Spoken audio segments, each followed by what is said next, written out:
കുവൈത്തിൽ ഗാർഹിക തൊഴിലാളി റിക്രൂട്ട്മെന്റ് ഓഫീസിന്റെ മറവിൽ മനുഷ്യക്കടത്ത് നടത്തിയ സംഘം അറസ്റ്റിൽ.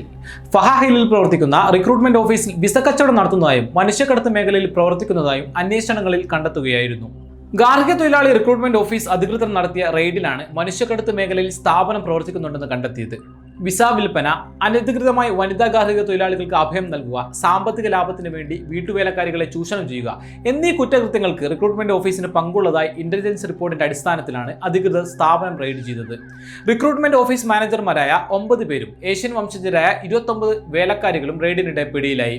ഓഫീസിന് കീഴിലെ താമസ സ്ഥലത്താണ് വേലക്കാരികളെ കണ്ടെത്തിയത്. സർക്കാർ ഫീസുകൾക്ക് പുറമെ 1100 കുവൈത്തി ദിനാർ മുതൽ 1300 കുവൈത്തി ദിനാർ വരെ ഈടാക്കിയാണ് റിക്രൂട്ട്മെന്റ് ഓഫീസ് ഓരോ വിസകളും വിൽപ്പന നടത്തിയിരുന്നതെന്ന് അന്വേഷണത്തിൽ വ്യക്തമായിട്ടുണ്ട്. റിക്രൂട്ട്മെന്റ് ഓഫീസിന് കീഴിലെ താമസ സ്ഥലത്ത് തങ്ങളെ അടച്ചിടുകയായിരുന്നെന്നും ജോലി ചെയ്യാൻ നിർബന്ധിച്ചതായും മോശമായി പെരുമാറിയതായും സ്ഥാപനത്തിൽ നിന്ന് അധികൃതർ രക്ഷിച്ച വനിതാ തൊഴിലാളികൾ പറഞ്ഞു. ഇവരെ അധികൃതർ സുരക്ഷിത കേന്ദ്രങ്ങളിലേക്ക് മാറ്റി. അന്വേഷണ വിധേയമായി മുഴുവൻ പ്രതികളെയും 21 ദിവസത്തേക്ക് സെൻട്രൽ ജയിലിൽ അടച്ചു.